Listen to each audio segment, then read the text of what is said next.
Quien les habla es el magíster Juan Mendoza y tiene a cargo en esta oportunidad el curso Desarrollo de Sistemas de Tiempo Real. En la unidad de aprendizaje número 1 tenemos que partir por el concepto de modelado de sistemas. La unidad 1 comprende 4 temas que iremos tratando en los siguientes videos. Tema 1. ¿Qué es el modelado? Empezaremos estas presentaciones dando siempre una introducción al tema y también iremos incorporando en cada una de las presentaciones el uso y la aplicación de softwares, es decir, también tocaremos aspectos prácticos después de cada revisión de los fundamentos teóricos.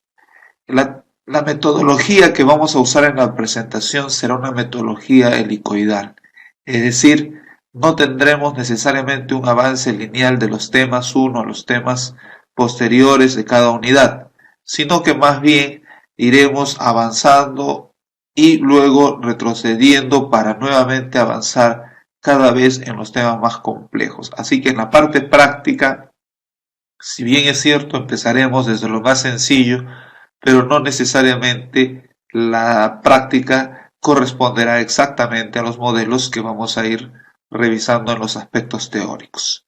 Tome usted los aspectos teóricos meramente como un recordar de los fundamentos que se han proporcionado en el texto y que usted pueda también encontrar como información relevante en la Internet. Entonces abordaremos qué cosa es el modelado. La creciente complejidad de los sistemas informáticos ha llegado a tal nivel que aquellos de mayor envergadura son comparables en dificultad y en tamaño con las grandes obras de otras ramas de la ingeniería. Esta complejidad comporta dos cuestiones fundamentales. Por un lado, es difícil llegar a construir un sistema tan sofisticado, especialmente si no tiene experiencia previa ni información básica sobre su composición. En segundo lugar, también es difícil establecer a priori si el sistema funcionará correctamente una vez que ha sido construido, lo que es especialmente grave en aquellos sistemas cuyo coste es muy elevado o son especialmente difíciles de modificar una vez construidos, o simplemente llevan a cabo tareas muy delicadas o peligrosas.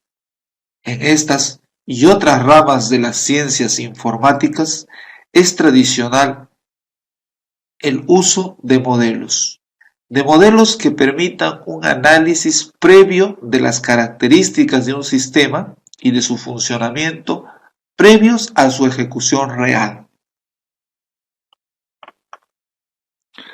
El uso de modelos es una herramienta básica para tratar esta complejidad, ya que permite hacer una réplica más simple del sistema de la que eliminan detalles que no son fundamentales, obteniendo así un objeto de estudio mucho más sencillo de entender, manejar y que permite hacer predicciones sobre aspectos importantes del sistema real. Un buen modelo debe tener varias características. Debe permitir la abstracción para poder obviar detalles irrelevantes en un momento dado para el análisis de ciertas propiedades concretas del sistema. Además, el grado de abstracción debe ser variable y así permitir que el análisis sea mayor o menor nivel de detalle, según sea necesario. También debe usar notaciones que permitan a un lector humano entender el sistema. Si la notación usada es difícil de entender, será de poca utilidad incluso para sistemas con un mínimo grado de complejidad. Esto es claro porque si es difícil de entender, entonces también será difícil su mantenimiento y su corrección. Demostrar las mismas características que el sistema final, eso es lo que se pretende, debe mostrar las mismas características que el sistema final o real, al menos en aquellos aspectos que quieran ser estudiados o analizados antes de la construcción del sistema final. Debe tener una base matemática o formal que permita la demostración de propiedades con el fin de poder predecir el funcionamiento del sistema. Por supuesto, una vez que ha sido construido. Veamos la necesidad del modelado. Aunque ya lo hemos comentado, es necesario precisar.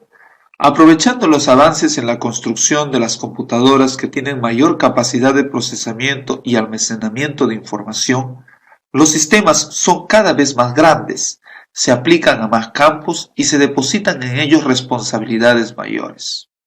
Esta situación provoca una mayor exigencia sobre los sistemas informáticos. No solo han de ser sistemas que proporcionen un resultado correcto, sino que tienen otra serie de requisitos entre los que se puede citar la obligación de ser sistemas seguros o responder satisfactoriamente frente a situaciones no esperadas o situaciones de error.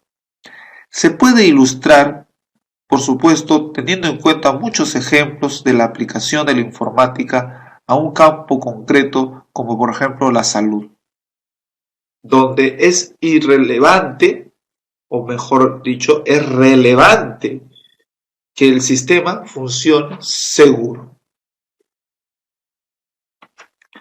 Así, por ejemplo, las pruebas de radiodiagnóstico más avanzadas hoy en día, como la tomografía axial computarizada o la resonancia magnética, están controladas por las computadoras, de cuya correcta programación depende la exactitud de las pruebas. Más delicado es el ejemplo de algunas terapias antitumorales en la que un equipo informático controla la exposición de un paciente a isótopos radiactivos. En los años 80, 4 personas murieron por haber sido sometidos a una dosis demasiado alta por culpa de un error meramente informático. En los sistemas sanitarios también se han introducido complejos sistemas informáticos en el área de administración y se usan grandes bases de datos para almacenar, entre otros, los historiales clínicos de los pacientes. Estas aplicaciones tienen grandes ventajas, ya que permiten a los médicos un acceso inmediato, desde distintos lugares y posiblemente en forma simultánea, a la información histórica de pacientes a los que pueden no haber tratado antes. Sin embargo, los requisitos de seguridad y de confidencialidad son una condición básica para evitar que esos datos tan sensibles puedan usarse indebidamente. Por su parte, los sistemas de apoyo vital a los enfermos que están en las unidades de cuidados intensivos han de ser capaces de seguir funcionando correctamente, incluso si, por ejemplo, se produce una pérdida momentánea del suministro eléctrico. ¿Ustedes se imaginan qué pasaría si en plena intervención quirúrgica en una clínica o en un hospital se vaya el fluido eléctrico y todos los sistemas que se utilizan para el monitoreo de la salud del paciente se detengan? Ustedes pueden ver la necesidad que existe o la dependencia del ser humano hacia los sistemas informáticos y muchas veces pone su vida en manos de estos sistemas. Por lo tanto, es clara la necesidad de construir sistemas informáticos libres de errores y que respondan a los requisitos con que se pensar. El desarrollo de sistemas informáticos es una rama de la ingeniería actual para la que no hay técnicas de desarrollo que conciten la aprobación generalizada de los desarrolladores o que se pueden aplicar universalmente a las diferentes clases de sistemas informáticos. Sin embargo, en lo que sí se está cada vez más de acuerdo es en la necesidad y en los beneficios que conlleva el usar modelos para guiar la construcción de los sistemas reales, de forma que se puedan analizar las propiedades del sistema final antes y después de su desarrollo. Los sistemas de tiempo real y su modelado. Los sistemas de tiempo real son una clase concreta de sistemas informáticos, que se pueden definir de manera informal como aquellos sistemas en los que el tiempo de respuesta es crucial para su funcionamiento correcto. También se dice que en un sistema de tiempo real, un dato obtenido fuera del plazo, aunque sea correcto, es un dato inválido, inservible, que incluso puede provocar que el sistema falle en su conjunto. Uno de los ejemplos más habituales de los sistemas de tiempo real son los sistemas de control, en los que un sistema computarizado se encarga de controlar el funcionamiento de otro sistema informático o no. Por ejemplo, en los automóviles actuales se encuentran multitud de estos sistemas, como el sistema de antibloqueo de los frenos. Este sistema se encargará de vigilar el funcionamiento de las ruedas del vehículo durante la frenada. Si se bloquean, se liberan momentáneamente las ruedas para que siga girando y no se deslicen. En cuanto las ruedas han conseguido un giro mínimo, se vuelve a actuar sobre el freno para volver a pararlas. En este ejemplo se muestran algunas de las características habituales de otros sistemas. Se monitorizan unos datos que llegan del entorno, se procesan y como resultado se actúa sobre dicho entorno. Si la respuesta llega tarde y las ruedas han empezado a patinar, el desbloqueo de los frenos puede ser inútil o incluso contraproducente. Para aclarar el siguiente ejemplo, ten en cuenta, de repente aquellos que no tienen un automóvil, no saben que para que el automóvil frene rápidamente es necesario que las llantas no deslicen.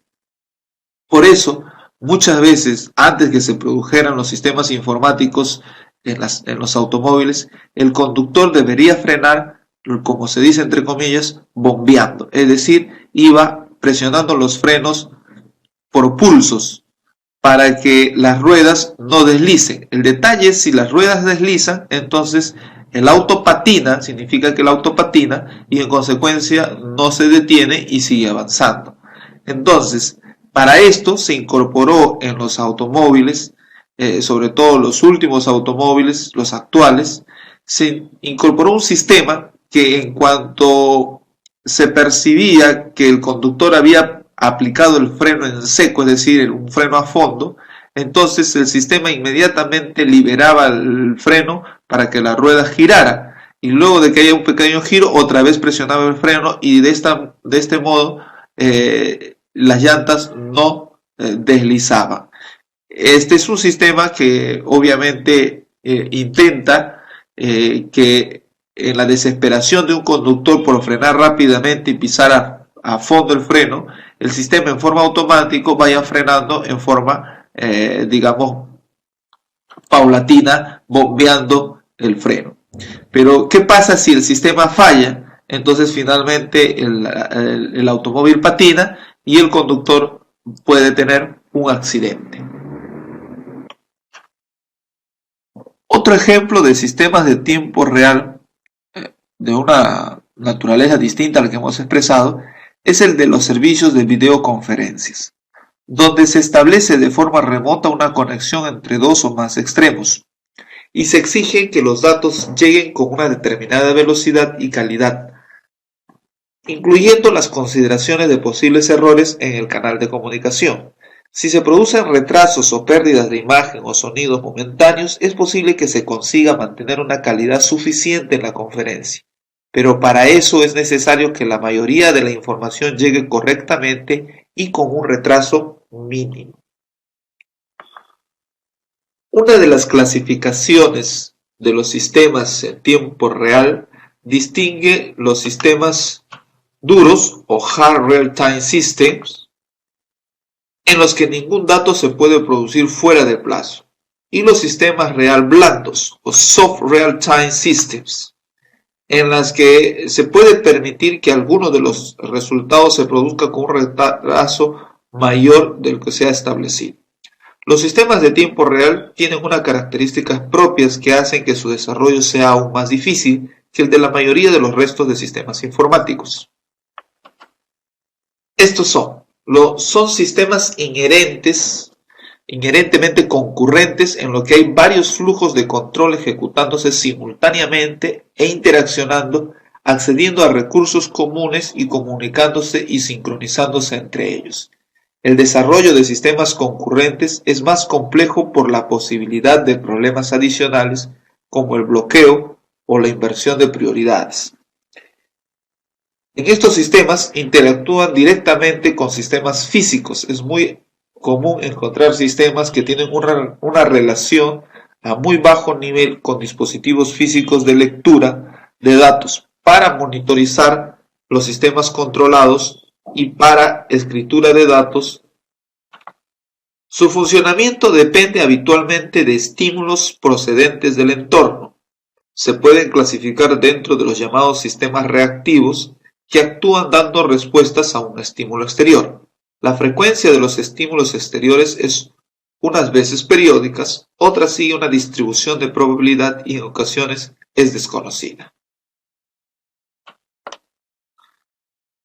Se desarrollan en arquitecturas físicas muy variadas, no solo en computadoras tradicionales, sino en otros dispositivos electrónicos autónomos, desde vehículos a teléfonos móviles, pasando por un amplio abanico. A este sistema de tiempo real se les ha llamado sistemas empotrados o simplemente Embedded Real-Time System. Es habitual que en estos sistemas empotrados se impongan fuertes restricciones en varios aspectos. Por un lado, los recursos físicos con los que se cuenta, como memoria y capacidad de cálculo, suelen estar muy ajustados, lo que incide en una mayor dificultad para encontrar una solución viable. Los recursos software como bibliotecas de funciones o sistemas operativos pueden también estar limitados, ya que es habitual la ausencia de versiones para estos entornos no estándares. Los sistemas de tiempo real tienen el requisito no funcional adicional de los plazos temporales de las respuestas. Este requisito hace necesario el análisis de la planificabilidad del sistema, que establece si se puede cumplir o no los plazos temporales y si no se puede, cuáles son los que fallan. Estas particularidades de los sistemas de tiempo real impiden o limitan que los modelos y metodologías de desarrollo de sistemas informáticos en general se puedan aplicar a los sistemas de tiempo real o al menos sean suficientes. De aquí surge la necesidad de complementar modelos generales o desarrollar otros nuevos para tener en cuenta las características adicionales que presentan los sistemas de tiempo real. Acá tenemos una imagen que sintetiza los sistemas empotrados. Los recursos están limitados en los sistemas empotrados. El computador debe reaccionar a tiempo ante los cambios del sistema que controla. Los dispositivos de entrada y salida son especialmente para cada sistema. Vamos ahora a realizar una introducción a los sistemas de tiempo real dada por el profesor Juan Antonio de la Puente. Veamos algunas partes de su presentación. Los sistemas empotrados. Muchos sistemas de uso común en la industria, el transporte, las comunicaciones y el hogar tienen computadores empotrados. Son sistemas, por ejemplo, como los aviones, trenes, los autos, los teléfonos móviles, televisores, etc. Los computadores empotrados realizan funciones de control de otros sistemas. Características. Los recursos están limitados. El procesador, la memoria, la pantalla, etc. Los dispositivos de entrada y salida son especiales para cada sistema. Por ejemplo, no hay teclado ni pantallas normales. El computador debe reaccionar a tiempo ante los cambios en el sistema que controla. Por ejemplo, una acción retrasada puede ser inútil o peligrosa. Ejemplo, imágenes de TV, sistemas de frenado, como ya hemos comentado, etc. El desarrollo de software para sistemas empotrados tiene requisitos especiales, no olvidar eso. Un sistema de tiempo real es un sistema informático que interacciona repetidamente con su entorno físico, responde a los estímulos que recibe del mismo dentro de un plazo determinado. Para que el funcionamiento del sistema sea correcto, no basta con que las acciones sean correctas, sino que tiene que ejecutarse dentro del intervalo de tiempo especificado. Como ya hemos comentado, si esto no se da, entonces prácticamente el sistema no funciona. El tiempo en que se ejecutan las acciones del sistema es significativo. Acá tenemos un ejemplo de un sistema de vigilancia. Entonces acá tenemos las cámaras arrojan su información, se almacena en el disco duro y va a una aplicación en el video servidor. Esta aplicación puede estar en Linux y a su vez Linux está dentro de una computadora empotrada, ¿no? Dentro de la cámara. Entonces, a partir de ahí se manda lo que registra la cámara, porque recuerda, tiene que registrar la imagen, digitalizarla, almacenarla, escalarla, y luego de ello todo esto se hace en digamos, en el sistema empotrado que tiene, que está escrito en Linux.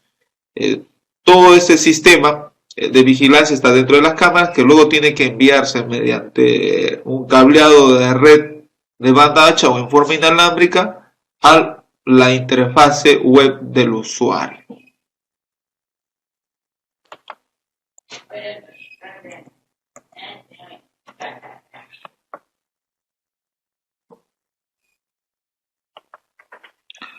Acá tenemos otro ejemplo de una terminal de audio-video. Se muestra el DVD conectado a un sistema que produce un escalable. El escalable está dentro de la propia lectora del DVD. ¿Qué se escala? Se escala el audio y se escala la imagen. Al escalar el audio, primero se hace una decodificación del audio. Entonces hay que leer el disco, luego de leer el disco hay que interpretar los dígitos, hay que transformar esos dígitos en forma escalable a un voltaje variable que luego va a ir al parlante. Entonces, para leer el disco y luego arrojar como salida un sonido, es necesario decodificar el audio grabado en el DVD. Por otro lado, las cámaras se han digitalizado y pasa por un sistema nuevamente de escalado de imagen, de almacenamiento, todo esto, y esto es compartido hacia la pantalla de video. Tanto el audio como la pantalla de video son salidas que están relacionados con la cámara, su almacenamiento, y luego esto tiene que registrarse y grabarse en el disco duro. Todos estos son los procesos que están empotrados necesariamente en un sistema dentro de la cámara y dentro del que puede ser una pequeña consola que tenga un DVD.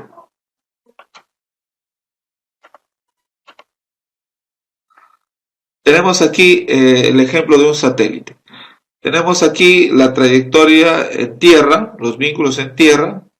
El satélite registra información desde tierra. Al registrar información desde tierra, el satélite va a almacenar esa información con los datos geográficos de su toma, va a guardar la imagen recepcionada, digamos, por el satélite, lo va a almacenar, lo va a reescalar, va a transformar los datos que ha recibido de la reflexión o de las ondas reflejadas o emitidas o transmitidas por la Tierra, la va a transformar, las va a digitalizar, las va a almacenar, y luego esta información tiene que ser compartida con el sistema en tierra.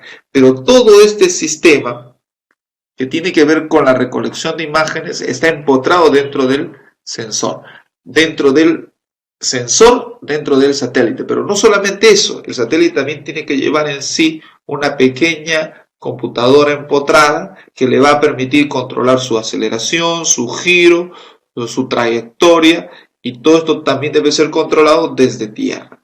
Entonces el sistema de un satélite es bastante complejo y es un sistema que debe actuar en tiempo real. Bien, mis queridos estudiantes, hemos culminado el tema 1 de esta unidad. Nos estamos viendo en el tema 2. Hasta entonces.